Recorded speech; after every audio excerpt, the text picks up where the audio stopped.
Entonces los pongo un poquito en contexto y voy a dejar mi conferencia al 121 más para la tarde, para no sé si para calmarlos o para asustarlos un poco. El Estatuto del Ejercicio de la Abogacía, que me imagino que todos ya leyeron desde primer semestre, que es el decreto 196 de 1971, establece que para ser abogado hay que cursar la carrera de Derecho.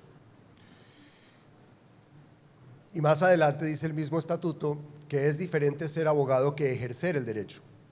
Para ser abogado se requiere cursar la carrera, pero para ejercer el derecho se requiere la tarjeta profesional de abogado. Y a raíz de la expedición de la ley 1905, que la ley es de este mes, pues ha habido un poquito de pánico entre los estudiantes de derecho, sobre todo los que ya están a punto de graduarse, los que están en grave peligro de convertirse en abogados, porque no saben si van a tener que tomar ese examen adicional de Estado y cuáles van a ser las consecuencias.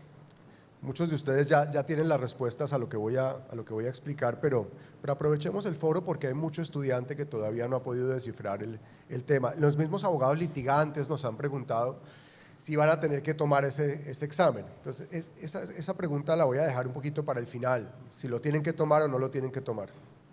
Aunque los que puedan consultar la ley es la ley 1905, y está en el artículo 2 de la respuesta. Pero voy a contarles un poquito lo que va a pasar, que nos parece bastante delicado a algunos, sobre todo desde el Instituto Colombiano de Derecho Procesal, porque la profesión de abogado debe ser digna. Entonces, les voy a contar qué ha pasado hasta ahora históricamente en Colombia, que tiene toda la influencia en los procesos judiciales. Ayer conversábamos sobre las estrategias de litigio, la formación de los abogados, la creación de los bufetes legales, la integración de los nuevos colegios, la asistencia a las audiencias, las estrategias frente a los jueces y demás, y en todo esto juega un papel importante lo que es el abogado litigante. El decreto 196 del 71 nos explica cuál es la misión de un abogado, y voy a hacer una consulta rápida. ¿Quién de ustedes sabe cuál es la misión de un abogado? Y está en la ley. No está en la academia, no está en los libros, aunque nuestros libros de derecho procesal lo explican. Cuando entramos a la academia nos lo contaron. ¿Cuál es la misión fundamental de un abogado? Entonces la respuesta está en el artículo 2 del decreto 196 y en el artículo 19 de la ley 1123, que es el Código Disciplinario. La misión de un abogado es hacer justicia y buscar la justicia. Y lo acaba de decir la doctora Nir. En ejercicio de esa misión, un abogado puede realizar una de tres cosas durante su vida profesional a partir del momento en que obtiene la tarjeta profesional de abogado, esto hasta la ley 1905.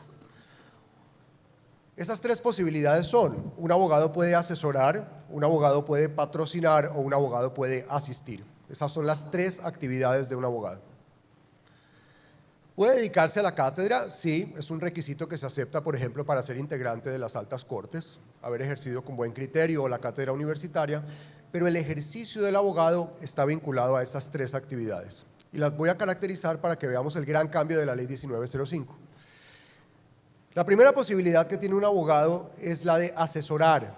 Muchos abogados dedican su vida profesional a la asesoría. La asesoría es dar consejo. Consejo en virtud del cual un cliente toma una decisión que va a afectar su patrimonio, su vida, sus bienes, su familia, su libertad. Dar consejo. Por supuesto, el cliente puede acogerlo o no acogerlo y, sin embargo, el abogado responde por ese consejo disciplinariamente. Hay abogados que dan consejo a pesar de la influencia que van a generar en sus clientes y, por supuesto, de la propuesta de ilegalidad en su consejo, y por aquello pueden responder desde el punto de vista, obviamente, penal y disciplinario. Esa es la primera actividad de un abogado, dar consejo. La segunda es asistir. Un abogado puede llevar a alguien a un resultado. Voy a darles un ejemplo. ¿Alguno de ustedes ha recibido alguna llamada de un amigo una noche, un 24 o 25 de diciembre, contando que hubo un accidente de tránsito, y al abogado se le pide no consejo, no asesoría, se le pide asistencia? ¿Qué hago? ¿Qué debo hacer? Uno hace un paréntesis. Cuando a un abogado le preguntan qué debe hacer en una escena de estas, ¿qué es lo primero que contesta el abogado? No diga nada, no hable con nadie, no conteste. Y los abogados penalistas tienen la razón en la ley 906. Si ni siquiera frente a un juez penal usted tiene por qué declarar bajo juramento, antes tampoco se hacía, pero tenía que declarar la diligencia indagatoria, que no era, pero era obligatoria. Si ni siquiera ante un juez penal usted tiene por qué declarar, menos ante el policía de tránsito, contestaba uno. Entonces no haga nada. Pero uno no aconseja, uno no entra en discusiones retóricas, doctrinales, acerca de las consecuencias del accidente de tránsito, ni lo que pensaría, por ejemplo, Klaus Roxina acerca de la responsabilidad objetiva. A nadie le interesa eso. El cliente lo que quiere es que uno lo lleve al resultado. Y eso es asistir. Por supuesto, hay abogados que tienen ese perfil. Por eso hago un paréntesis, aquí hay muchos profesores de Derecho en las facultades, nosotros hacemos varios tipos de exámenes. Nosotros examinamos a nuestros alumnos con varias metodologías, por ejemplo, hacemos exámenes orales en que sometemos al estudiante a presión. Queremos saber no solamente si él entendió la materia, si procesó la información, si es capaz de contestar, si tiene la información en su cabeza, sino si es capaz de asumir el reto frente a un jurado y en un escenario en que su respuesta no solamente tiene que ser adecuada, sino que tiene que ser veloz. Quiero saber si esa persona puede, por ejemplo, ir a juicio, puede contestar, puede asumir un escenario como el del accidente de tránsito o un escenario como un interrogatorio a la parte en un proceso civil. Y es lo que quiero saber del estudiante. Por supuesto, el estudiante se bloquea. Y eso no quiere decir que sea un mal abogado, ni que vaya a ser un mal litigante, ni que tengamos que expulsarlo de la carrera de Derecho. Hemos identificado un perfil en él. No te dediques al litigio. Dedícate a la asesoría. Y tengo el tercer perfil que lo trae la ley 1123, lo trae el artículo 2 del decreto 196 del 71, que es el abogado que nosotros llamamos hoy en día litigante, por eso nuestro himno dice litigar. El abogado que nosotros conocemos como litigante es el abogado que patrocina. La palabra patrocinio aparece mencionada 2 veces, en el Estatuto del Ejercicio de la Abogacía, el 196 del 71, y en la Ley 1123 del año 2007, el Estatuto Disciplinario del Abogado. ¿Qué es patrocinar? Es recibir poder, representar a una persona ante otra, lo que nosotros llamamos el acto de apoderamiento, el mandato, que bien puede ser judicial o extrajudicial ante autoridades, por ejemplo, administrativas.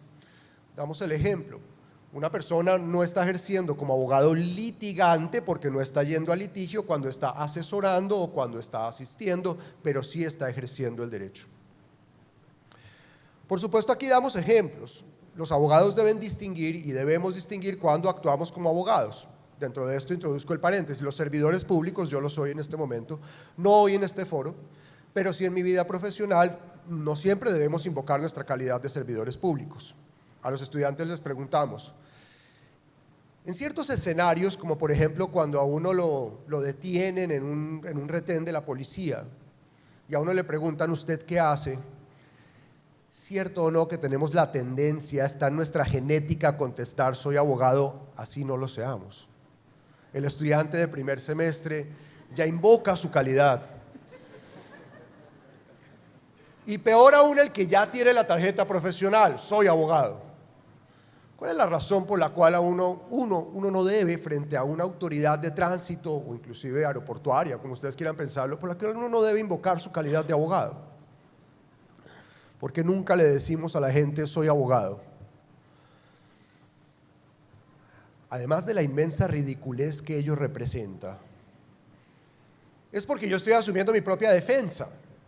Me convierto en abogado en ese momento, estoy asesorándome a mí mismo. Se puede por el decreto 196 del 71. Por eso no hay que sacar la tarjeta profesional, porque estoy ejerciendo. Porque es que una cosa es pasarse un semáforo en rojo con la cédula y otra cosa pasársela con la tarjeta profesional. Hay que entender esto, y el servidor público obviamente, si invoca su calidad, estará incurriendo en una falta, tráfico de influencias. Pero me devuelvo a nuestro tema. Entonces tenemos 3 ámbitos. Para los 3, dice el artículo 4 del decreto 196 del 71, hay que tener la tarjeta profesional. Y la tarjeta profesional tan anhelada por muchos de ustedes, cuidado con lo que desean porque no se puede devolver. No hay procedimiento para decir no quiero más. Esta tarjeta profesional habilita al abogado que cursó estudios de derecho, por eso lo es, con su título profesional, para asesorar, patrocinar, asistir. Entonces tengo las 3 categorías. ¿Qué hizo la ley 1905? La ley 1905 nos parte la historia en dos. Esta ley nos dice que para obtener la tarjeta profesional, no el título profesional de abogado, es decir, es ex post, es necesario tomar un segundo examen, ya un examen de estado, algo parecido a lo que pues, conocen todos como los ECAES, pero va a ser un examen especial. Hay que aprobar por encima de la media nacional, es algo en lo que no voy a, digamos, a meter de fondo hoy. Pero nos dice que antes de obtener la tarjeta y después de haber obtenido el título profesional de abogado, se puede patrocinar y se puede asesorar. Es decir, que hemos partido la historia de los abogados en dos. Porque a partir del momento en que la ley entre en vigencia, es decir, ahora sí lo empiezo a explicar para los estudiantes nuevos de derecho, no para los antiguos, ya pueden relajarse todos. En ese momento, con la sola obtención de título de abogado, el Estado colombiano ha dado una autorización expresa para que se pueda para que se pueda asesorar y para que se pueda asistir. Es decir, ya se puede dar consejo profesional y ya se puede llevar a una persona a un resultado.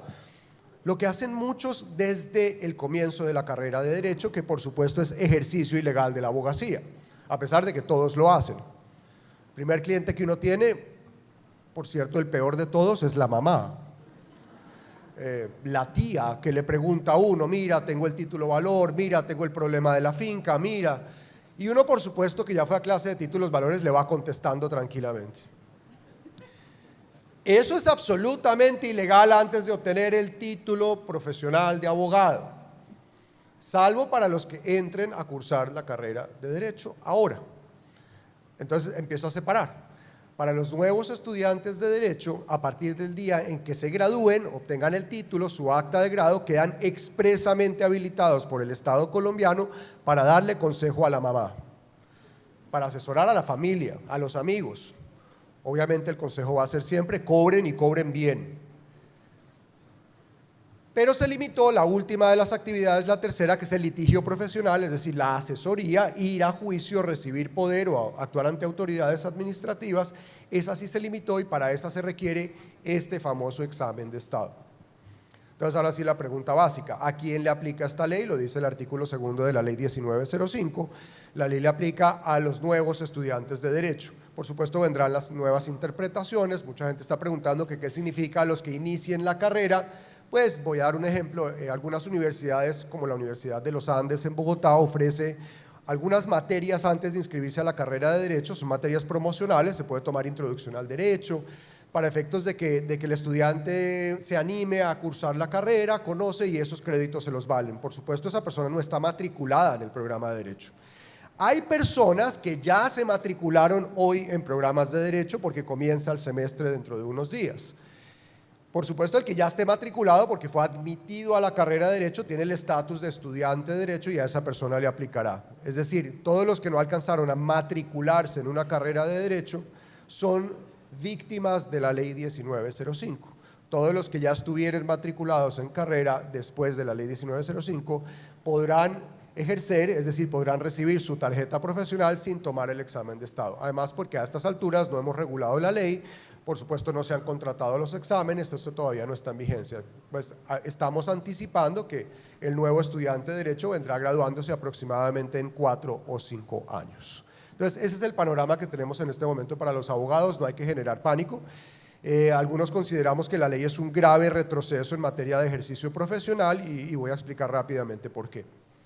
En algunos países, por ejemplo Inglaterra, y esto es vigente a la fecha de hoy, para litigar en una corte, se permite únicamente que el abogado que ha realizado ciertas actividades, lo llamamos el solicitor en la ley inglesa, que ha realizado ciertas actividades extraprocesales, que se ha educado suficientemente, esa persona acude donde la reina para que le dé permiso de acudir a sus cortes. Y una vez la reina autoriza para litigar en sus cortes, a esa persona se le denomina el barrister, el abogado litigante, el que ustedes han visto con la toga, inclusive el peluquín. Allá se divide en dos la actividad, pero está perfectamente delimitada. No se puede entrar a una corte de justicia hasta tanto se ha obtenido la habilitación especial del Estado. El problema es que nosotros nunca conocimos ese sistema, nunca conocimos el modelo. Lo acabo de contar y creo que en este auditorio muchos de ustedes tendrán la sensación de que el abogado por la sola tarjeta profesional puede ejercer en todos los ámbitos del derecho, y eso es parcialmente cierto. El mismo decreto 196 habilitó a los abogados inscritos para litigar hasta la Corte Suprema de Justicia. Voy a caracterizarles históricamente lo que ha sido la labor de los abogados y cómo han obtenido sus licencias para litigar ante los jueces. Una encuesta rápida: ¿cuántas clases de abogados tenemos en Colombia? El que me conteste los buenos y los malos.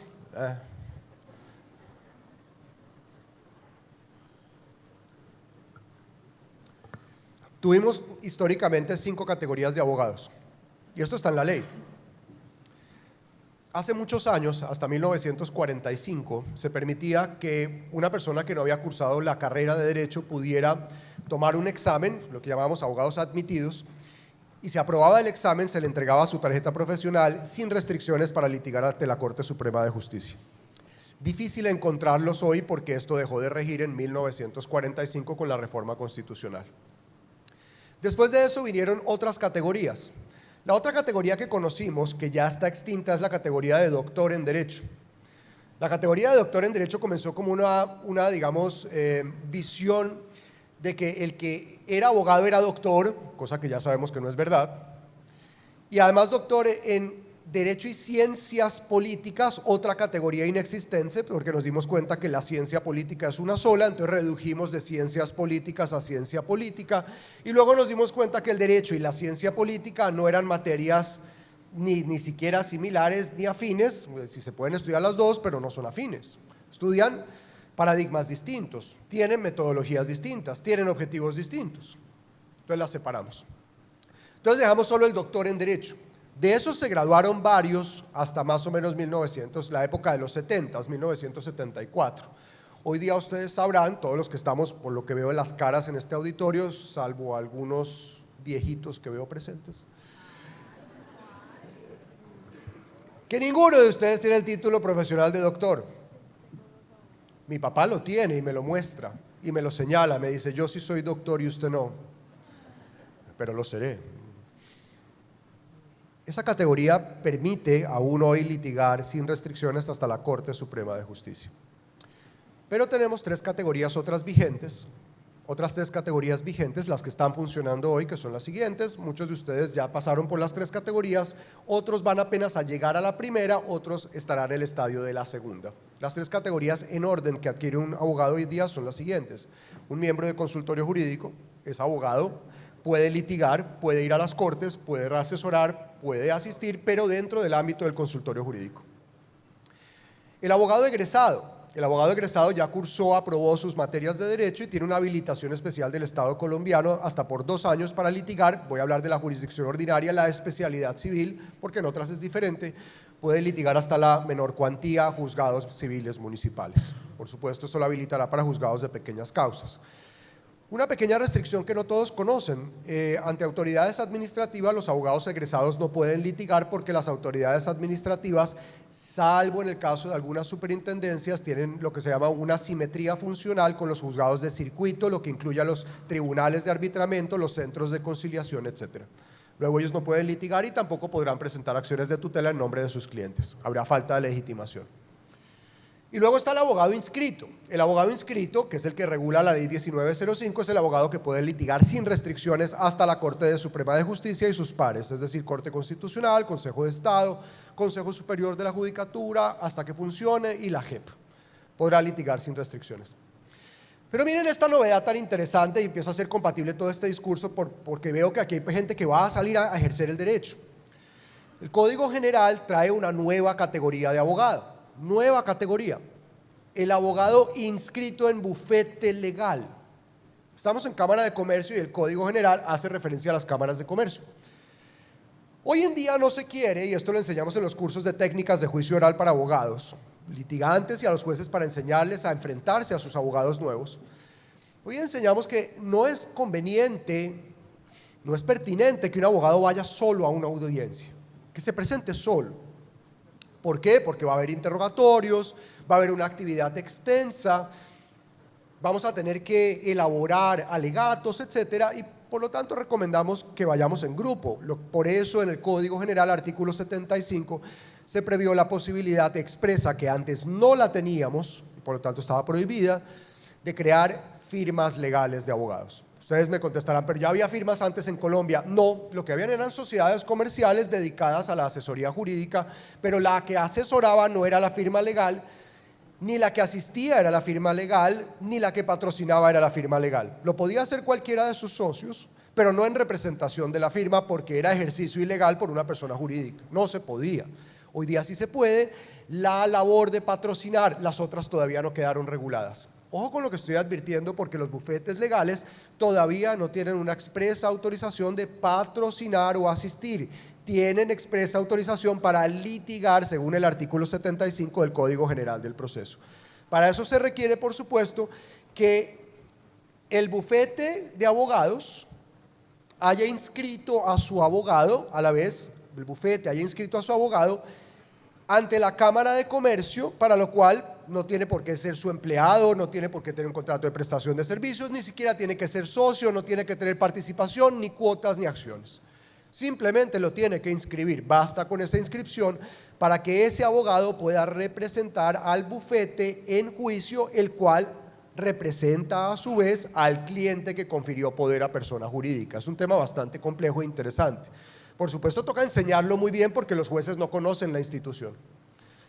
Y hago un paréntesis, en este caso no acude a juicio el representante legal de la firma, sino cualquiera de sus abogados inscritos.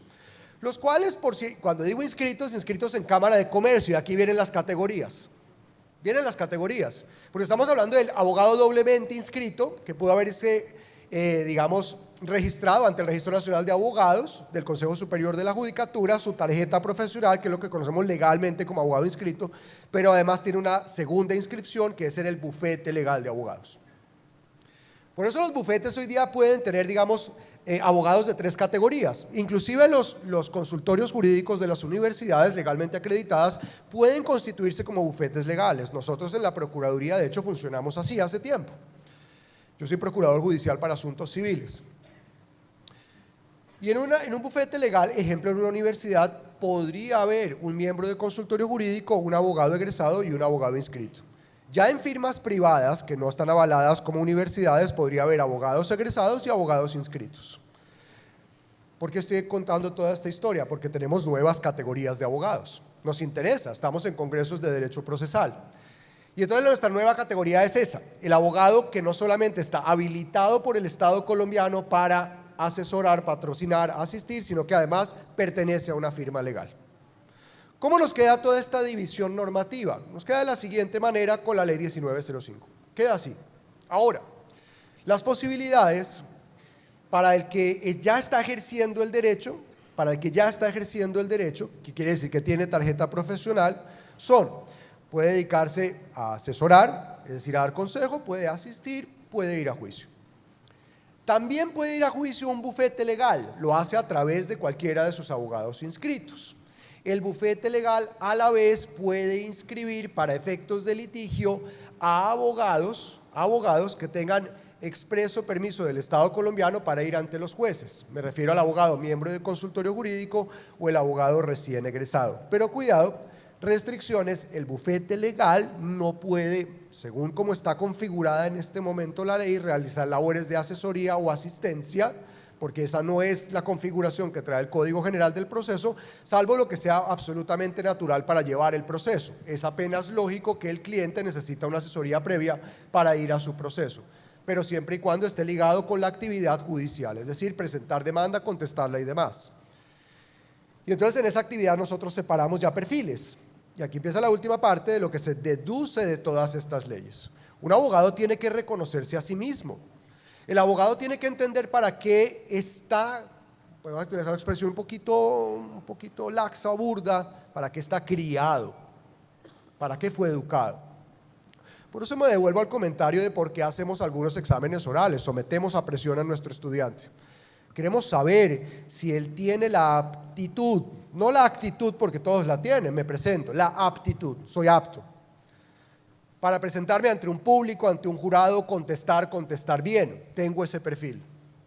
Si ese es el caso, usted puede ser un exitoso abogado litigante en el modelo de la oralidad. Para los que ya estén litigando, el consejo pues va a ser el que se deduce del artículo 75 del Código General del Proceso, conformación de bufetes legales. No se recomienda que los abogados sigan actuando solos. Entonces, rápidamente hago la descripción de lo que cada uno de ustedes deberá elegir como carrera profesional. Una persona que da asesoría es una persona pausada, mesurada, tranquila. Voy a darles un ejemplo, el abogado tributarista. No sé si hay algún tributarista en la sala. Usted es tributarista. ¿Verdad? Si yo lo llamo y le pregunto, voy a comprar una casa, digamos hoy 4 de la tarde, ¿usted sería capaz de darme una respuesta inmediatamente? Usted más bien me cita a mí para el próximo lunes, me tiene un cuestionario, me pregunta si estoy casado, si tengo hijos, si pienso morirme pronto, si tengo sucesión pendiente, si le debo algo al Estado, si tengo una compañera permanente que no he reportado, si tengo una vida oculta, ¿verdad? Si me van a embargar, si tengo más dinero, etcétera, ¿sí o no? Y por allá dentro de 2 meses me contesta si compro o no la casa. Ya veré, ¿sí o no? Calma, calma, le decimos a los abogados asesores. ¿Hay algún abogado penalista en la sala? ¿Sí? Los penalistas, a ustedes los llaman después de un accidente de tránsito y ustedes reciben la siguiente pregunta después de la narración. Me choqué. 2 de la mañana. Ustedes les contarían a sus clientes las implicaciones de una culpa, un dolo eventual, les darían la teoría clásica, le hablarían, por ejemplo, de Carrara, de Lombroso, de Garófalo, ¿sí? De Enrico Ferri, y el cliente está desesperado.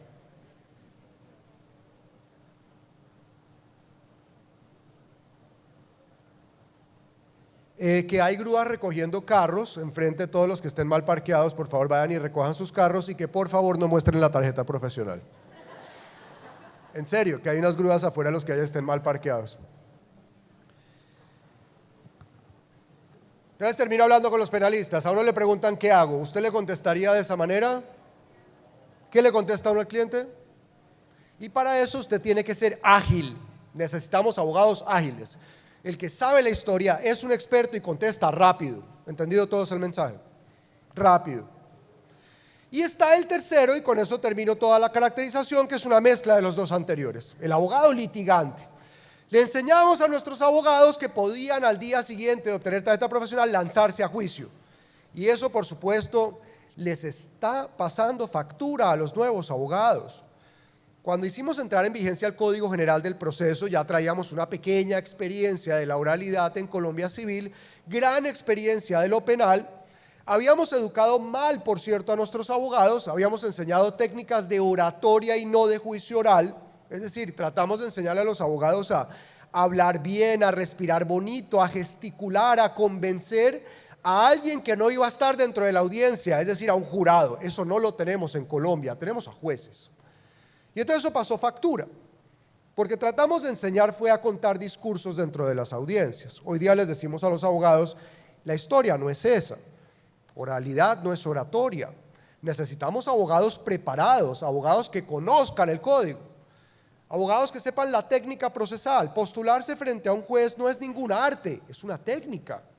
Por supuesto, algunos tratan de convertirlo en arte, lo hemos visto, fui juez de la República muchos años y vi abogados que trataban de mistificar la audiencia, convertirla en un escenario, convertirla en esto, gesticular, y por supuesto, los resultados eran rotundos, el sacrificio de los intereses de su cliente en audiencia. Entonces, hoy día, ¿qué estamos diciendo, señores abogados? Elijan su perfil, porque es que las leyes se los están proponiendo, el Congreso de la República ya se los dijo.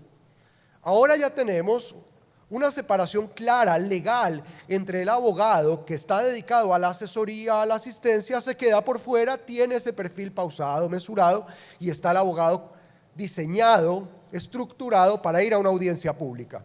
¿Soy bueno o no soy bueno para ir a audiencia? Si estuviera Jairo Parra Quijano aquí, repetiría lo que a él le propuse una vez en un congreso. Voy a contar la anécdota porque me pasó con él. Contando esto de los bufetes legales, explicábamos a un auditorio muy calificado en Bogotá, en la Universidad del Rosario, cómo en una audiencia, ya lo dije aquí, los abogados deben ir en grupos, una persona que interrogue y otra afuera, analizando lo que está sucediendo. El buen interrogador está dentro, hay interrogatorio cruzado, hay técnica para el interrogatorio cruzado, y por supuesto la técnica a la que me estoy refiriendo no es simplemente técnica de subir la voz ni bajar la voz, estoy hablando de la ley colombiana, qué puedo preguntar y qué no. Y entonces hacíamos una pregunta en el auditorio y se lo pregunté a Jairo Parra. Yo tengo a 2 personas en un bufete legal para ir a una audiencia. Una de las 2 va a hacer el interrogatorio, la otra va a tomar apuntes, se va a quedar afuera, va a analizar lo que está pasando. Una es Jairo Parra y la otra es un joven. Digan ustedes, graduado hace unos años, tiene cierta experiencia en juicio, ha ido a varios interrogatorios. ¿A cuál de los 2 dejo afuera? ¿A cuál dedico a hacer el interrogatorio y a cuál pongo a tomar apuntes? La respuesta es obvia. A Jairo Parra lo dejo sentado. ¿Por qué? Porque Jairo Parra es una persona que tiene el dominio de la audiencia. Jairo Parra es una persona que redactó el código, que tiene experiencia, que ha vivido, que sabe evaluar las reacciones, que está mirando al juez y por supuesto está dirigiendo a sus abogados. Todos vieron los partidos del Mundial, ¿verdad? Al que le guste o no le guste el fútbol, y a mí personalmente no me gusta el fútbol, pero me tocó ver el Mundial, ustedes se dieron cuenta de la función del técnico, ¿verdad? El técnico no está jugando, el técnico está analizando para darle las instrucciones a sus jugadores. Y ese es el perfil que nosotros necesitamos hoy. Una persona debe reconocerse a sí misma como abogado litigante para enfrentarse a estos modelos de la oralidad. Porque es que la oralidad no es simplemente decir me postulo frente al juez y hablo, sino me postulo con técnica y con responsabilidad. Termino este breve discurso. ¿Cuándo comienza, y aquí me dirijo ya no a los abogados en formación, sino a los abogados en ejercicio? ¿Cuándo comienza un proceso judicial? ¿Qué día comienza? ¿Cuándo comienza? Muchos contestan el día que se presenta la demanda. ¿No es cierto? El proceso comienza el día en que el cliente pisa la oficina. Ese día comienza el proceso, por la relación de pruebas extraprocesales. Entonces ese día comienzo yo a preparar y me doy cuenta si voy a ir a juicio o si no voy a ir a juicio. Ese día lo empecé a perder o lo empecé a ganar, de acuerdo con las pruebas que yo recaude. Entonces, mensaje para todos ustedes. No podemos seguir pensando que el título de abogado me va a habilitar a mí para hacer cualquier cosa, y menos ir a un juicio, porque la ley nos lo acaba de separar. Usted ya sabe que usted tiene perfil para ser un abogado extrajuicio, es decir, actividades muy interesantes, como por ejemplo la que hace un abogado tributarista, que además se cobra, ¿no? Usted tiene cara de tener camioneta. Cobran bien los que asisten y los que van finalmente al litigio judicial. Para los estudiantes de Derecho es una invitación que siempre estamos haciendo, inclusive desde que se expidió el código y ahora nos la reforzó la ley 1905. Obviamente tenemos la preocupación que se habilitó al abogado solamente graduado, titulado, para ejercer 2 de las actividades que antiguamente requerían tarjeta profesional. Resumen, ahorita vamos a tener una cantidad de abogados ejerciendo el derecho sin haber obtenido tarjeta profesional de abogado. Esa solamente va a ser exigida por los jueces cuando uno exhiba un poder. Y en virtud del artículo 22 del decreto 196 del 71, todos sabemos que para ejercitar todo poder hay que exhibir la tarjeta profesional de abogado. Muy bien, hasta aquí esta parte de la historia. Entonces creo que los que ya se van a graduar pueden descansar, pueden dormir tranquilos, les van a dar su título sin problema, no les toca tomar el examen. Bien, y como no han llegado mis compañeros, entonces ahora sí arranco con mi tema. Bien, yo traía un discurso preparado ayer a las 11 de la mañana sobre el artículo 121. Y voy a contar de lo que iba a hablar ayer, pensando en la charla de hoy, antes de las 11 de la mañana.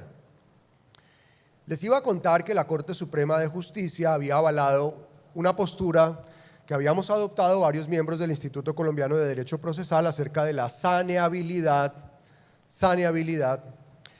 de la nulidad que se presenta por vencimiento del plazo establecido en el inciso primero del artículo 121 del Código General del Proceso. Para contextualizar a los que todavía no lo hayan vivido, en este momento nosotros tenemos un plazo que hemos considerado como razonable de duración de los procesos judiciales civiles de familia comerciales. Hemos dicho que no puede transcurrir más de un año a partir de la notificación al demandado del mandamiento de pago del auto admisorio de la demanda.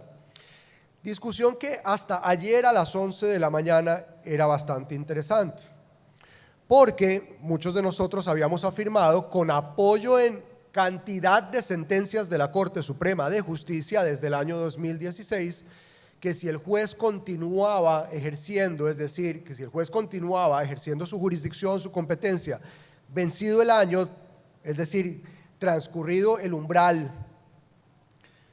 el juez, a pesar de que podía perder competencia, si él no la declaraba y las partes actuaban, eso era saneable. La razón, porque a pesar de que en el artículo 121, numeral sexto, se estableció una nulidad, comillas, de pleno derecho, no se incluyó esa nulidad dentro del listado de aquellas insaneables del artículo 136 del Código General del Proceso. Pero ahora me toca cambiar el discurso por responsabilidad con el auditorio, porque a las 11 de la mañana se dio a conocer una sentencia de la Sala de Casación Civil con 6 votos favorables, 1 en contra, el doctor Alonso Rico, no conocemos el salvamento de voto, que cambia toda la postura de la Corte Suprema de Justicia. Entonces, para los que son nuevos en el tema, voy a explicarlo desde el comienzo. La Corte declaró ayer, recogiendo, dice palabras textuales, toda su doctrina sobre las nulidades insaneables del Código General del Proceso, declaró que la pérdida de competencia genera nulidad de lo actuado con posterioridad, a pesar de que no se invoque y a pesar de que no se declare, y que esa nulidad es insaneable. Con esto la Corte refuerza una postura que ha venido trayendo desde hace 2 años. Recuerden que el Código General del Proceso entró en vigencia hace muy poco, a pesar de que fue expedido en el año 2012, entró en vigencia plena el 1 de enero de 2016.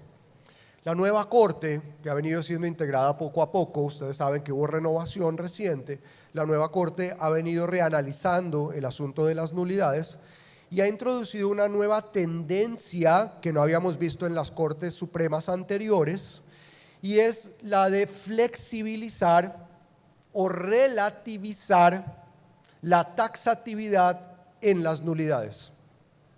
Explico. A todos se nos enseñó, y yo lo decía, ya no lo puedo decir, en mis cursos de Derecho Procesal General, cuando hablaba de las nulidades, y más concretamente explicaba los principios.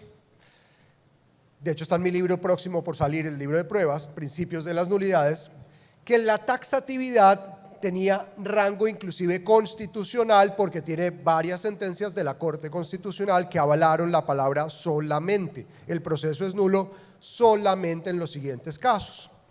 Y respecto de la saneabilidad o insaneabilidad de las nulidades, habíamos manifestado también la afectación del principio de taxatividad. Solamente estas son insaneables.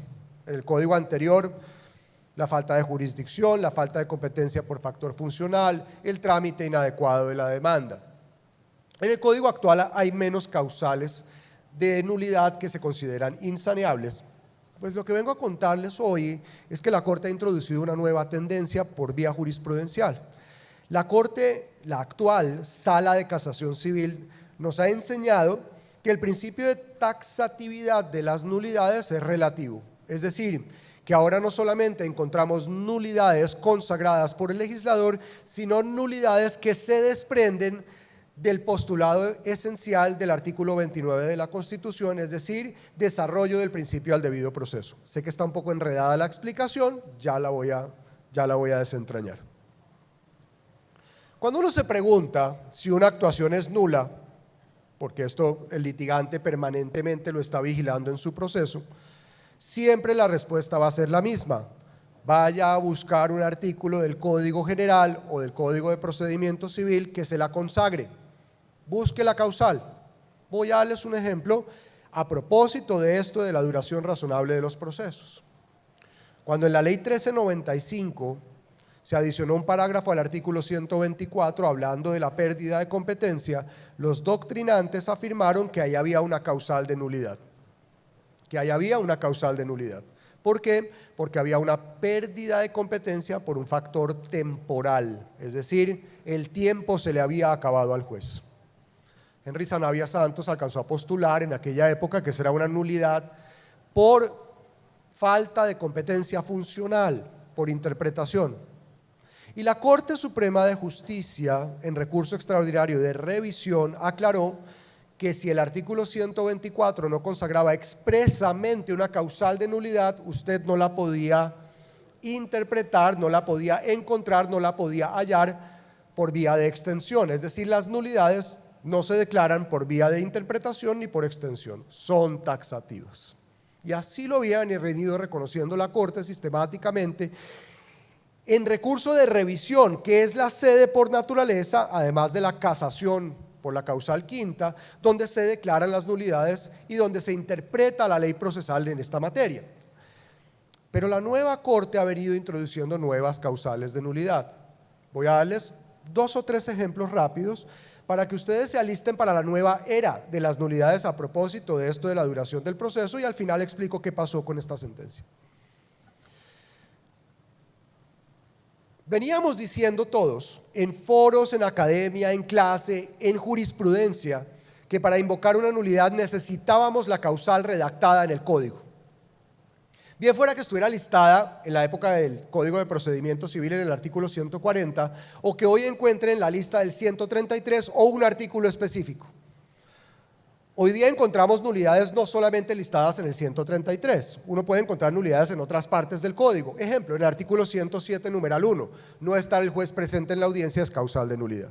Bien. Pero la nueva Corte nos está diciendo a nosotros en varios casos, voy a citar el primero.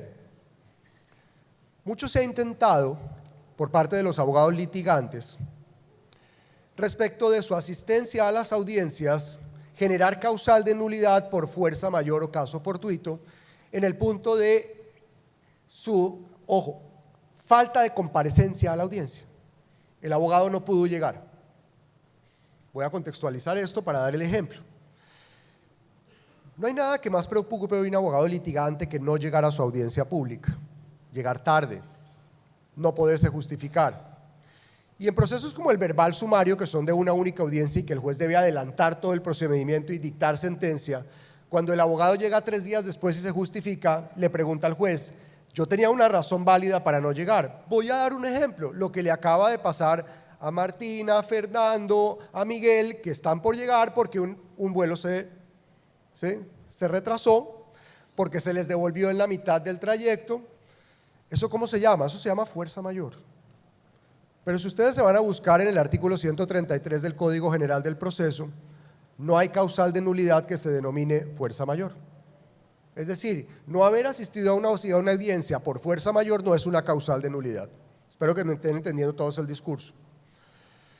Pero la Corte Suprema de Justicia, en sede de tutela, ya declaró que la fuerza mayor es una causal para invalidar audiencias.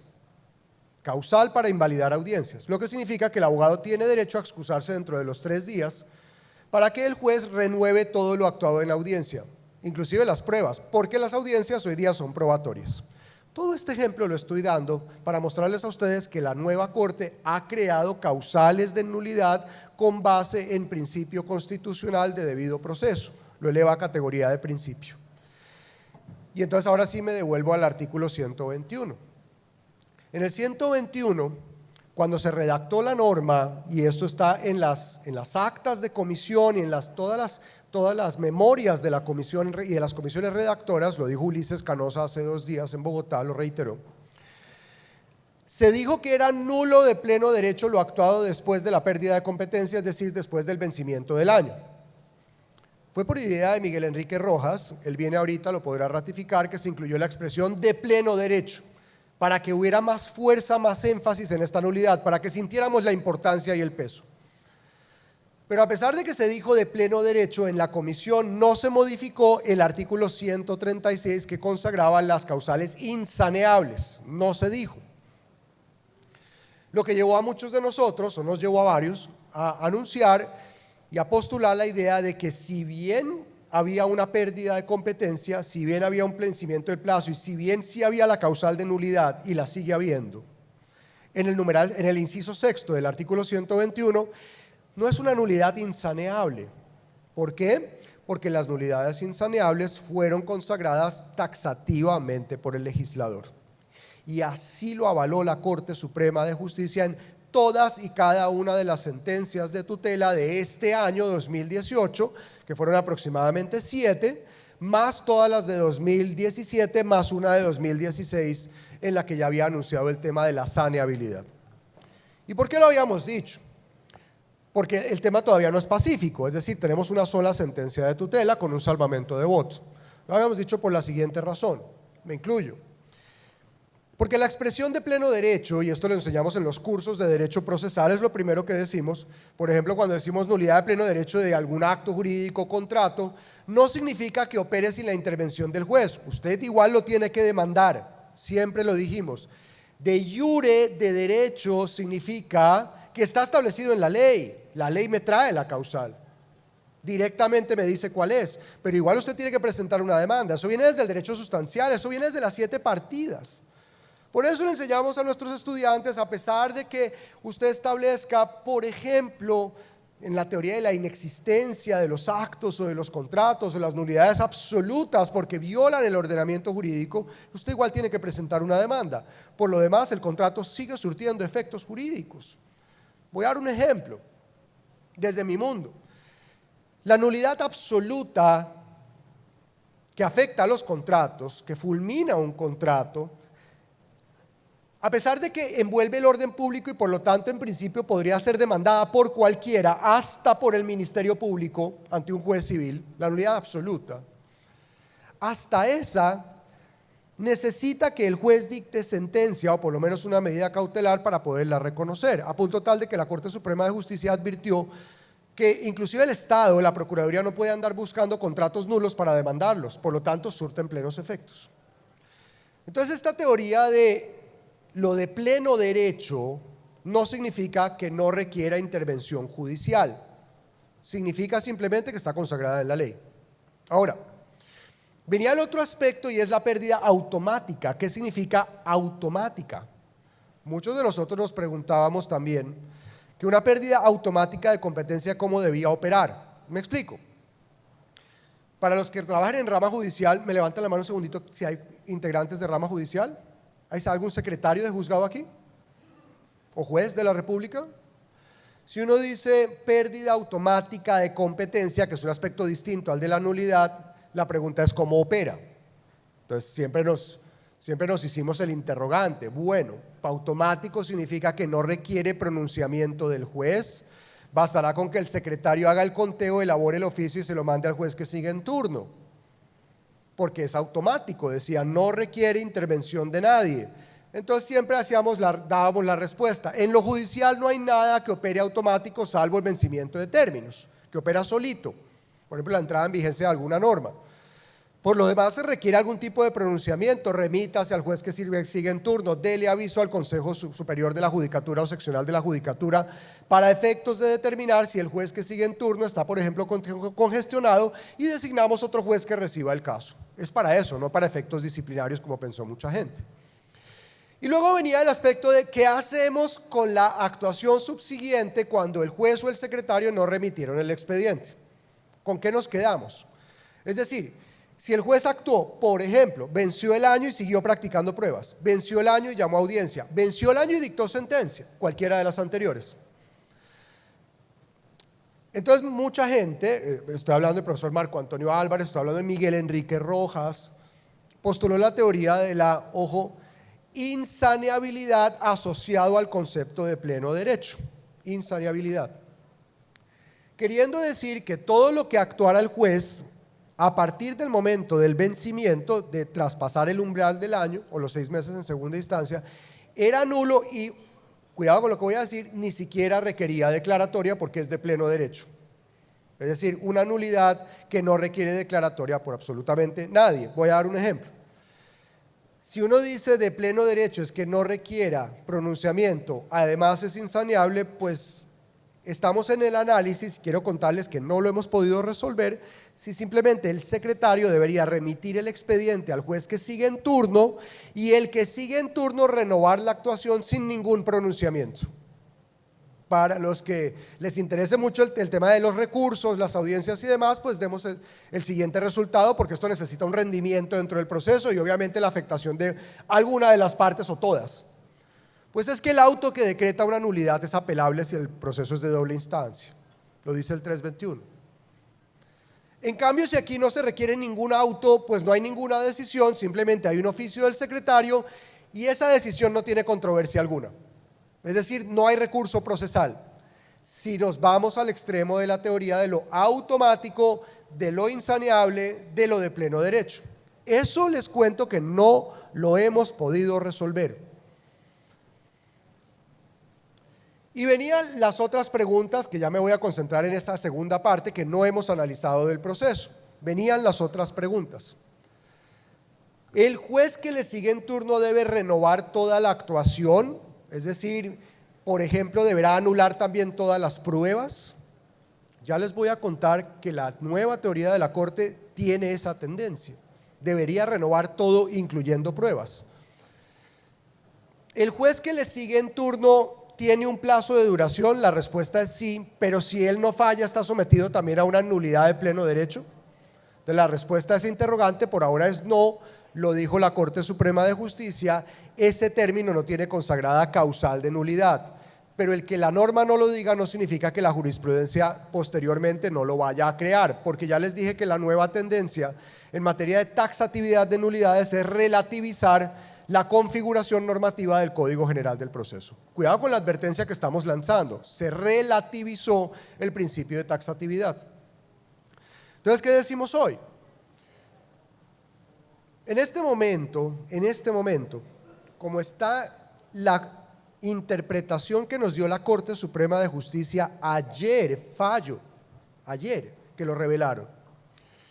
Fallo de tutela, por supuesto, ustedes entenderán la naturaleza jurídica de estos fallos, no por demeritar la labor de la Corte Suprema, pero ustedes saben que en tutela pues no se produce algo que se llama doctrina legal probable, esa se produce en casación. En este momento entendemos, según la Corte, que la nulidad de pleno derecho significa nulidad insaneable, es decir, improrrogable, hay improrrogabilidad de la competencia. Le agrega a la Corte el siguiente dato, ojo con lo que voy a anunciar porque esto va a tener repercusiones en todos los procesos judiciales. El caso que analizó la Corte fue un caso en el que había habido una reforma de la demanda, el caso que estoy contando, reforma de la demanda. El Código General del Proceso dice que reformada la demanda hay que admitirla, notificarla, correr traslado al demandado. Pero lo que nos acaba de enseñar la Corte Suprema de Justicia es que el término del año no corre ni siquiera a partir de la reforma de la demanda, sino de la notificación de la primera demanda. Voy a repetir esto, porque lo dice la sentencia, de hecho ese fue el caso. Que no se puede deducir de la norma que el conteo se reinicie por virtud de una segunda demanda, que es la de reforma, o por ejemplo, ahora sí, esto son palabras mías de lo que se podría deducir de una acumulación de demandas, que en últimas es lo mismo, por ejemplo, una demanda de reconvención, etc. Entonces, la Corte nos dice que es un criterio objetivo, es decir, el conteo comienza el día en que se notifica al demandado con prescindencia de cuáles sean los actos procesales subsiguientes, salvo, por supuesto, el inciso primero del artículo 121 cuando opere una causal de interrupción o suspensión del proceso, cuando opere una causal de interrupción o suspensión. Y todos sabemos que pues, reformar una demanda no es causal de interrupción ni de suspensión. ¿Cómo están los panoramas en este momento? ¿Cómo está la situación para los que sean abogados litigantes, para los juzgados? los que estén en la jurisdicción ordinaria, especialidad jurisdiccional civil, deberán tener sumo cuidado, sobre todo los jueces, uno, de admitir sus demandas en el plazo máximo de un mes que les da el artículo 90 del Código General, porque el artículo 90 dice que si al juez se le vence el plazo de 30 días para admitir una demanda, comienza a contabilizarse el término del año que establece el 121. Y la Corte nos acaba de advertir que ese es un plazo con conteo objetivo, es decir, aquí no hay subjetividad, aquí no se mide la conducta de las partes, tampoco se mide la conducta del juez. Es una situación que lleva a advertir a los juzgados que tienen que cambiar el modelo de gestión interna. Entonces aquí viene la advertencia primero para jueces. De acuerdo con esta postura de la Sala de Casación Civil, si el juez no admite su demanda a más tardar a los 30 días de haber sido presentada, el término le empieza a contar con prescindencia de cualquier acto procesal de parte. Empieza a contar el término del 121. Entonces es un término que ya le cuenta es al juez. 2, con independencia de actos procesales que no generen la suspensión o interrupción del proceso, el término del 121 va a seguir contabilizándose. 3, esto quiere decir que los despachos judiciales deberán prever suficiente tiempo para realizar sus audiencias con anticipación, es decir, poder realizar los actos procesales. 4, hay un riesgo. Las partes que nos lleven sus pruebas ya practicadas pueden verse abocados a fallos fundados exclusivamente en la regla de carga de prueba que establece el artículo 167 del Código General. Me explico esa última parte. El Código General trae una regla de cierre, que es el artículo 167, que dice que incumbe a la parte probar el supuesto de hecho de la norma que consagra el efecto jurídico perseguido. Esa norma le dice al juez, no importa el desarrollo probatorio, no importa el debate procesal, si llegado el momento en que usted tiene que proferir sentencia no tiene suficientes pruebas, por ejemplo, de que el hecho ocurrió o no ocurrió, igual usted debe dictar una sentencia de mérito, debe resolver de fondo. ¿Y cómo debe resolverlo? Debe analizar quién en el proceso tenía la carga de probar, con independencia de deberes de aportación, y con eso debe dictar su fallo. Si el demandante tenía la carga de probar, pues será una sentencia desestimatoria. Si el demandado tenía la carga de probar, será una sentencia estimatoria, por ejemplo, en los procesos que regula la ley 1480, el derecho de consumo, que se invierte la carga de la prueba. Pero entonces nos veremos abocados a analizar un poco más ese cuento de la carga de la prueba, esa historia de las cargas y los deberes de aportación, porque finalmente nos veremos abocados a procesos cortos, eso es cierto. Afortunadamente lo hemos ido logrando, la mayoría de los jueces están fallando antes del año, ya vemos estadísticas de 7 meses, 8 meses, tenemos procesos hasta de un mes, pero el consejo para los abogados litigantes es el siguiente: aquí hay que unir todo el Código General del proceso, todo. En las distintas conferencias que dictamos capacitando a abogados, ya no jueces, les decimos que el código trae una serie de herramientas para los abogados para traerle las pruebas al juez. Lo hemos dicho en todos los congresos. Ejemplo, ya no se permite que el abogado pida dictamen pericial, tiene que aportarlo. Si no lo aporta, asume las consecuencias de su carga, ya el juez no se lo podrá decretar. 2, no le puede pedir al juez la consecución de documentos que podría haberlo obtenido por la vía del derecho de petición, es decir, no puede llegar con el famoso capítulo de la demanda oficios, además porque la prueba jamás existió de esa manera. La prueba por oficio no existe, existió la exhibición y el informe.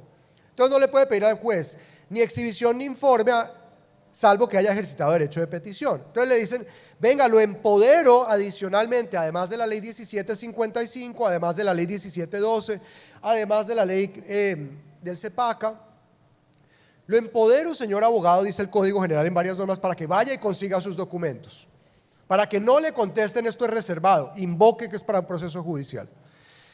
Y una herramienta más bastante interesante, que no es del foro de hoy, salvo que tenga más tiempo para esto: tomar declaraciones privadas. Hoy en día no se justifica que un abogado le pida al juez una declaración juramentada, testigo, si ya habló con el testigo. Si yo le pido a un juez que un testigo declare en juicio es porque ya hablé con él o con ella, y es porque ya sé lo que le consta.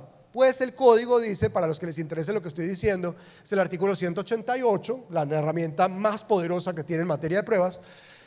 El código, el legislador le dice: abogado, usted tiene a su testigo, tómele declaración juramentada y anéxela con la demanda. Entonces estamos viendo cómo hay herramientas que suplen, digamos, este pequeño escollo, esta deficiencia temporal que estamos teniendo en los procesos, ahora ratificada por la Corte Suprema de Justicia, que le dicen, por un lado, jueces, preparen sus despachos para no demorarse.